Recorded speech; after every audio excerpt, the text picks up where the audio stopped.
is working pretty well, right? Oh, yeah. So I know Vinny Serrato was the guy they were talking about bringing in when his contract expires, but all of a sudden, what the front office system they have in place is working out. So that's item number one. Item number two, I don't think a lot of people realize how good of a coach Bill O'Brien is. And number three, going into the year, Jadeveon Clowney wanted out. Jadeveon Clowney went out, and the Texans are still fighting for a playoff spot. So the bottom line is this team is much better than we gave them credit for, despite some of the losses. They made some good trades, too. I think when they had Laramie Tunsil to the mix, and then what Kenny Stills, I think they came from the Miami Dolphins, didn't they? So, this front office has made some good trades to give Deshaun Watson a little bit of help back there. I don't know the offensive line, but a wide receiver. And when you have a guy as talented as Deshaun Watson is, providing he stays healthy, the sky's the limit for not only the franchise, but for the quarterback as well. So yeah, I think that they would beat New England in the postseason. No, I think the AFC is so stacked that how do you really overlook the Baltimore Ravens? I mean, we saw. I mean, think about it, Deshaun Watson and Lamar Jackson for a potential AFC Championship game. I think we saw them play earlier, right? How did that work out? So, the AFC is interesting, Rudy. But hats off to the Texans. They're doing much better. But when you have the wide receivers and the quarterback, that certainly helps a lot. Yeah, keep quarterback play. Yeah, exactly. It's a recipe that will hopefully, and despite losing J.J. Watt earlier in the season, they're really stepping it up on the defensive side of the ball with the amount of pressures, interceptions, forced fumbles. They sacked Tom Brady multiple times yesterday. It just goes to show that when you have something working, you don't want to, you don't want to see it go away because of the lack of consistency or the inability to move the ball, especially on third down or if you're in the red zone. I think from an organizational standpoint, from a front office standpoint, they're not going anywhere. They're not going to make any changes at all. I think it's just going to continue being what it is. They're going to do exactly what they've been needing to do, and that's win games. And that continues to be the case there in Houston. Speaking of matchups, tonight's matchup is very interesting. This is Rudy Reyes and Scott Morgan with Man RudeDog. You can check us out. We will be live. We're going to try doing this live thing really, really soon. But right now, it is a podcast, but you can find this podcast on the RudeDogShow.com. You can also find this podcast basically anywhere you're going to find podcasts. And, of course, you can always go to Tribune South. That's at Tribune South. And you click that link, SouthFloridaTribune.com, and check out the interviews, personalities, the great writing, the on-air talent that exists at South Florida Tribune at Tribune South, and this podcast will be posted there as well. So share it, love it, live it.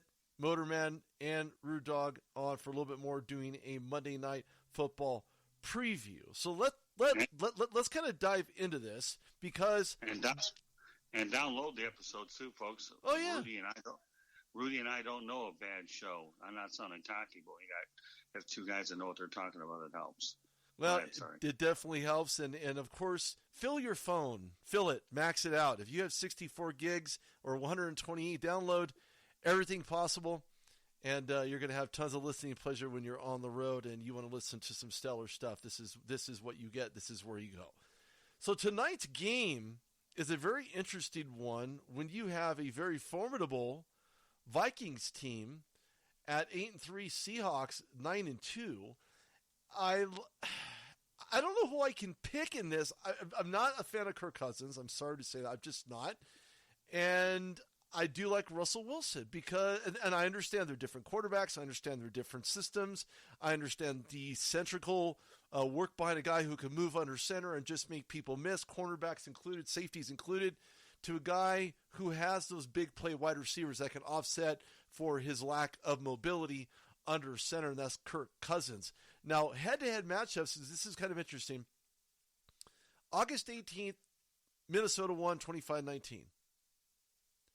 December 10th, this is last year, 21-7. Earlier last year, 21-20.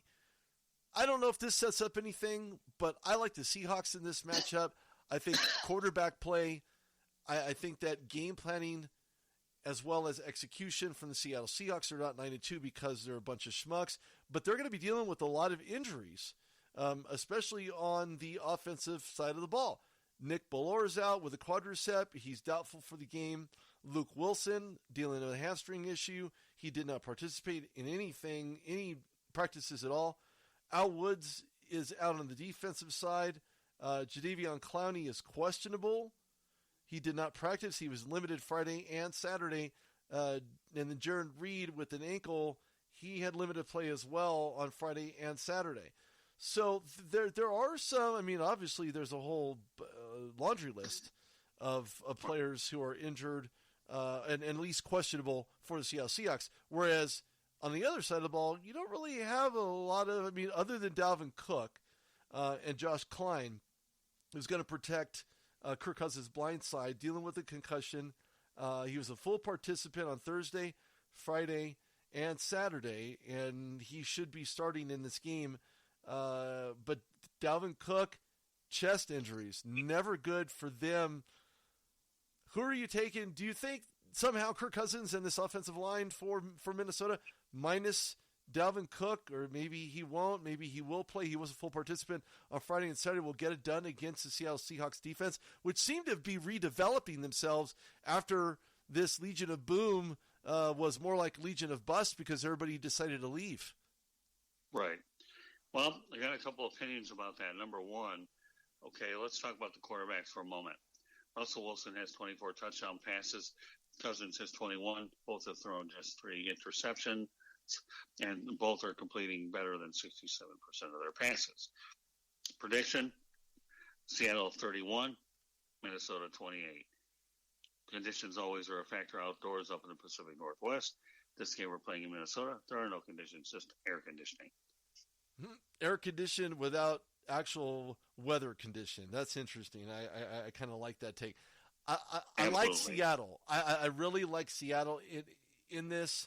It's an indoor situation. They're not going to be dealing with the elements. You're absolutely right on that point. I like Russell Wilson's escapability. I like what he brings offensively. One of the shortest guys in the NFL outside of Kyler Murray. But shortest doesn't make up for the kind of person that he is from a playmaking standpoint. From his ability to really make things happen on the run. I like Seattle. They're a traveling team. I like what they do at home. I'm picking Seattle in this. And the reason why is for one reason only, and that's Russell Wilson. I mean, the guy who can get out of the pocket, who can run when he needs to on demand, and to be able to make things happen in every sense of the word. Defense isn't playing half bad either. I'm not going to take anything away from this from this defense, but they've been playing really, really well. They haven't had a ton of injuries, but as of late, it looks as though there's a lot to be said for this laundry list of injuries from Shaquem Griffith, who was a full participant on Saturday. They get Jacob Hollister back. He was in full participant on Saturday. DK Metcalf, he's scheduled to play. DK Metcalf's a huge guy. Josh Gordon could see sometime. He's been hindered by an ankle with limited practice time earlier this week, but seems to be on pace to getting back onto an NFL field, being traded, or actually I should say cut by New England. And of course, Shaquille Griffin, the opposite side of his brother Shaquem Griffin. Oddly enough, you have two brothers on the same team, which isn't very characteristic. Doesn't happen very often.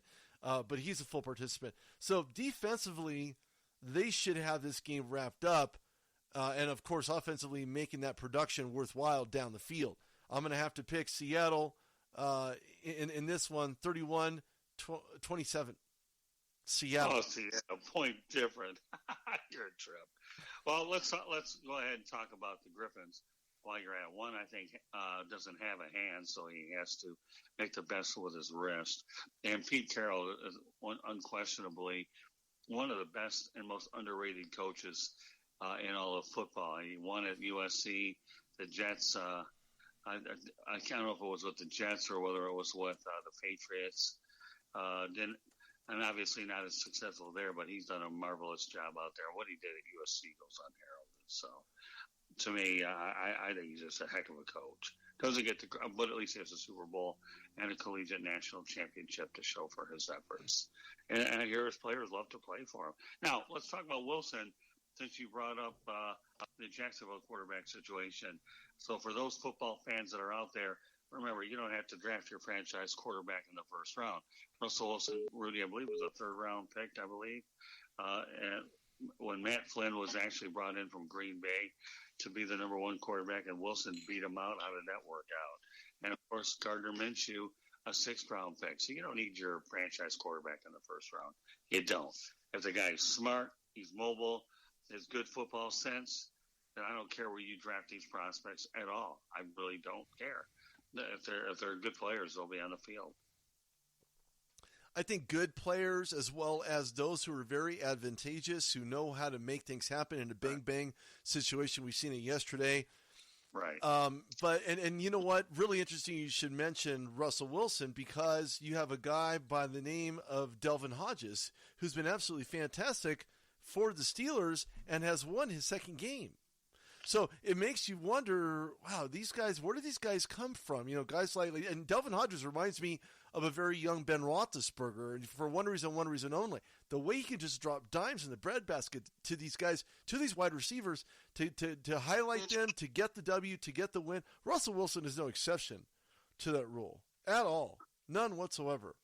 Well, first of all, Rudy, don't ever, underestimate an FCS player. I don't know if he came from there, or a mid-major school that you don't hear about. FCS, they produce a lot of good players. It doesn't matter whether Division III is, or I'm concerned, as long as they have the intangibles to play ball. How many FCS schools have produced good quarterbacks? Once you get these guys, RudeDog, over at the Combine, and you start scouting these guys, then you know what? Doesn't matter where they came from. They come from Timbuktu for all I care. As long as you got good football sense, you're intelligent.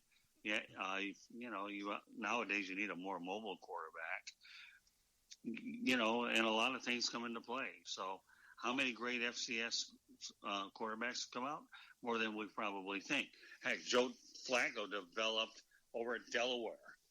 Delaware is actually a school on the FCS level that went ahead and has developed some quarterbacks. And we'll get into that another day. But it doesn't matter where these guys are coming from. And whether they're good, they'll become great. You have to have a good coach anyways, RudeDog. And you can't have continuous coaching changes, because then all of a sudden one coaching change after another means one offensive coordinator after another. And what do you have? A whole lot of nothing and a bust, depending on a quarterback where a lot of it could have been conceivably avoidable. So Delvin Hodges, to me, guys like him, makes scouting departments look like geniuses. That's what we call hidden gems, Rudy. Hidden gems. Oh, gems come in all shapes and sizes. Samford University is a very small university out in Alabama, and most people have never even heard of Samford University. It's one of the older universities out there, but it's a Christian university, and they take what they do very seriously. And what's more interesting about this is there are eight men's and women's, and I'm not trying to highlight Samford here, but what I'm saying is that when you look at this school, and this is a Division I school, by the way, for those that don't know, ranked first among Division I's in Alabama, 17th in the nation, and the athletic teams earn 97% graduation success rate. So what that means is that guys like Delvin Hodges, who comes out of absolute left field to start in the NFL, was basing his athleticism and his mental fortitude and stability in order to do what he's doing in the NFL.